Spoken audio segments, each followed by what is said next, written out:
Don't you go talking that shit. Oh my God! Help me! He's beating me! You want some bullshit. Help me, please! Come on, hurry up! Ma'am? Help me, please! Where are you? Yeah. Can you repeat that?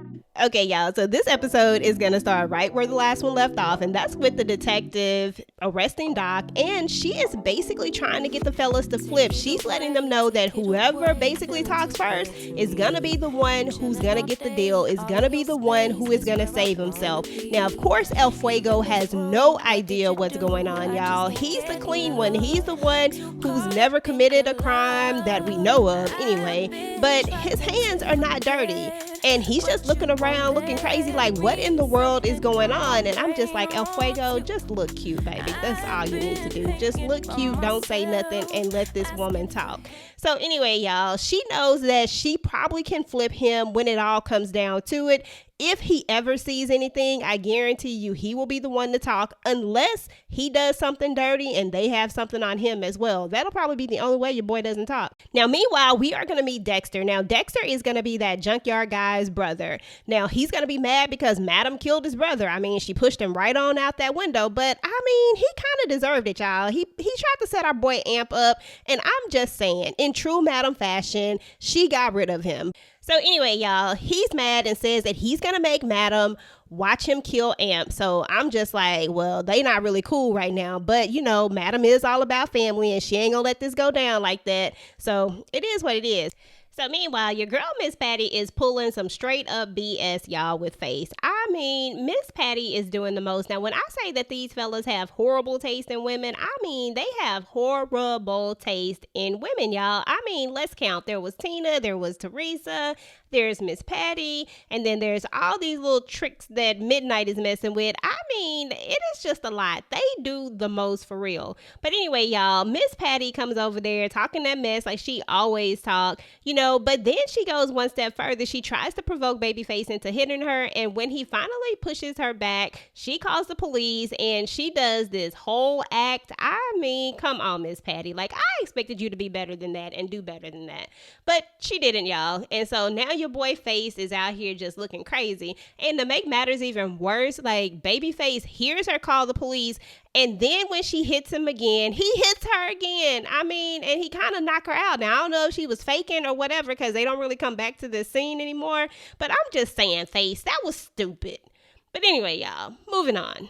Okay, y'all, so Lotus seems to be catching feelings for her husband. Now, clearly we know that this is an arranged marriage. This is a business partnership. This is something for both of these families to bring them together and make them, you know, stronger and much more powerful. However, it seems like Lotus really is starting to care about her husband, and she is definitely invested in knowing about Madam. Now, we are going to learn that the judge has told Lotus all of this info. She's the one that's snitching your boy, the concierge, out, aka Raphael, by the way, because that's his real name. So anyway, she's the one snitching him out, and she is trying to get Lotus to help her with Madam. She feels like the way to get rid of one devil is to get a bigger devil. And we all know that the concierge is very powerful, so of course his wife would be as well. So we're going to see how this all plays out. Now, meanwhile, the judge has decided that she's going to enlist Miss Tandy in her whole situation, and I'm just like, come on, Tandy and the judge, y'all got to do better. Now, I know y'all did not try to team up together to think y'all was going to do something to Madam, and then y'all going to try to bring Lotus in this whole situation as well.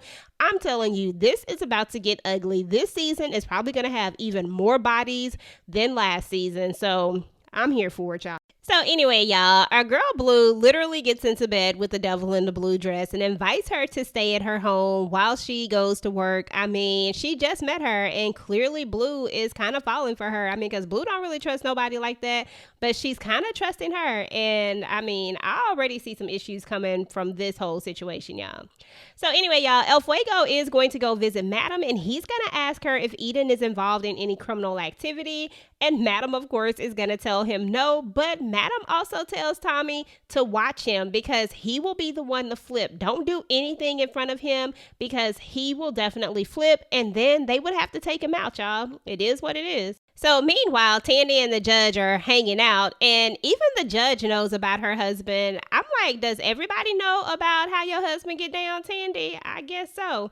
So anyway, y'all, they invited Lotus over for lunch, and so they're going to discuss the situation, and I guess they going to try to really get her all the way in on it. Okay, y'all, so meanwhile, your boy Doc and the detective are having a conversation, and he refuses to talk. Of course, he's not going to flip on Madam, but y'all, this conversation just started to get really weird, and this encounter just got crazy. When the detective questions his manhood, he all of a sudden just stands up and pulls out his you-know-what and just bloop. Drops it right there on the table. I mean, I was like, isn't this kind of like sexual harassment? Like, okay. But anyway, y'all, it's a television show, so we just gonna keep it moving. So anyway, y'all, Doc seems to try to seduce her or do something, but she really isn't into it. But I did catch her looking. She looked, y'all. She definitely looked. Now, when Madam finds out that the judge didn't make that call, she's gonna track her phone, and she's gonna realize that the judge is at Tandy's house, and she's gonna pay these guys a little visit. Okay, y'all, so meanwhile, the devil in the blue dress, Jenna, has definitely got our girl not feeling blue, that's for sure. I mean, she is happy, and she is definitely feeling this chick, y'all. Now, meanwhile, your boy Babyface is going to show up at the club, and Blue is going to end up helping him out because you already know he done got himself in a situation with your girl, Miss Patty. I mean, they just be doing way too much. So anyway, y'all, your girl Trouble just doesn't seem to like this new dancer. Now, if I'm not mistaken, I believe his name is Dr. Feelgood. Now, y'all, I have actually read this book as well, and just an FYI, the book and the TV show are way different from each other, like all the way different. But I am pretty sure his name is Dr. Feelgood, but she's just not feeling him. She says she can't really pinpoint exactly what it is, but something about him is just rubbing her the wrong way. So I guess we'll probably get more of a storyline with this guy at some point. So anyway, y'all, our girl Madam is going to make it to Tandy's house, and when they don't answer the door, Madam decides to make her own entrance. I mean, she goes right through their fence, and, you know, it is what it is. Now, when Madam gets to moving fast, y'all, and she gets over there by that judge, I'm just like, run, girl, run. But, you know, the judge was trying to be strong because she was talking all that noise earlier. Y'all remember when Tandy was like, do you need to make some phone calls? And she was like, nah, she don't tell me what to do.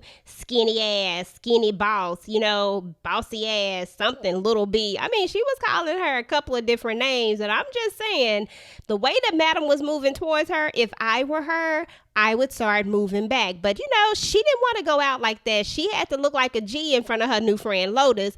So anyway, y'all, Madam gets over there to her, and when they fall in that water, y'all, I was like, girl, see, all you had to do was what you was told. Now, in that water, your girl Madam done choked out the judge. I mean, she literally killed her, y'all, like literally. I mean, Tommy had to go and resuscitate her. So, I mean, honestly, she was dead, and, you know, it is what it is, hard-headed.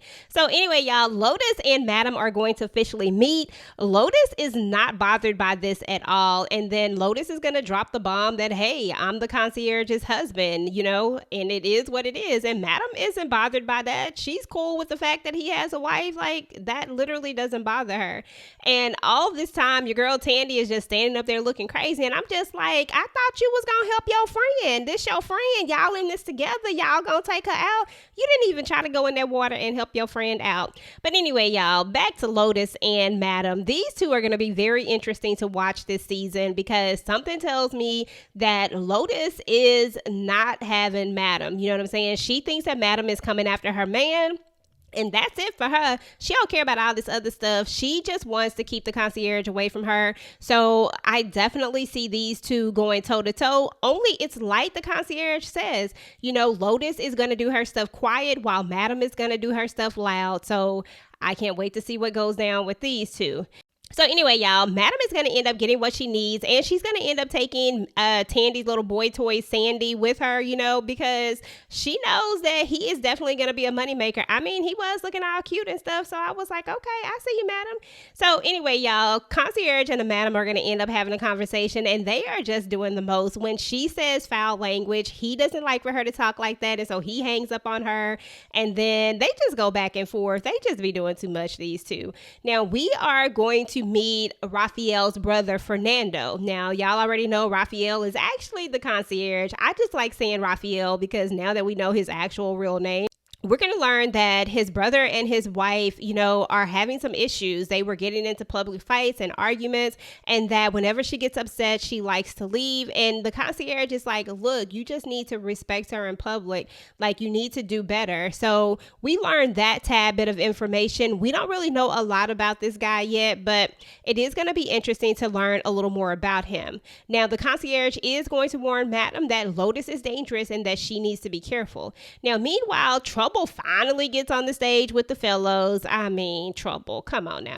She had her purple outfit and everything. I'm just like, do you just wear the same colors that they gonna be wearing just in case you get an opportunity? Because it just felt too convenient for Trouble to have on this purple, y'all. So anyway, y'all, Doc is going to get out of the jail, but the detective handed him his jacket. And when I saw her hand him his jacket, I was like, something is not right. She got something in his jacket, some kind of tracking device. And I was like, dude, check your jacket. Like, this is not how this works. Now, y'all, I ain't never been to jail ever, knock on wood. Hope I never go to jail. Try to do things that make sure that I don't end up in jail. However, I have watched a lot of crime shows, and I do know that they keep your things and you have to go and sign for your things to get your things out. The fact that she handed him his jacket was a red flag, and your boy Doc he was just doing too much. How he didn't feel this, I don't know. But anyway, he is going to make it back to the club. He and Madam are going to be talking, and she's going to ask him about the situation, and he's going to say, I didn't say anything. And then when he's getting ready to get ready, she's going to pull him back, and she's going to see that mic inside of his jacket, and boom, she just clocks him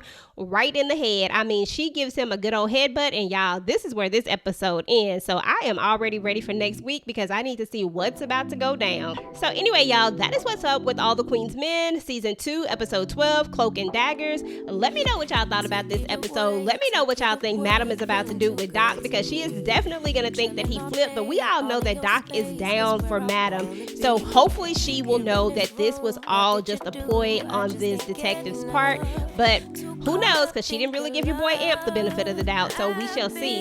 Anyway, y'all, go ahead and get the conversation started down below. Meanwhile, if you like this video, go ahead and like, share, and subscribe to your girl channel. And if you missed the episode 1 review, go ahead and check that out now. Until next time, guys, peace.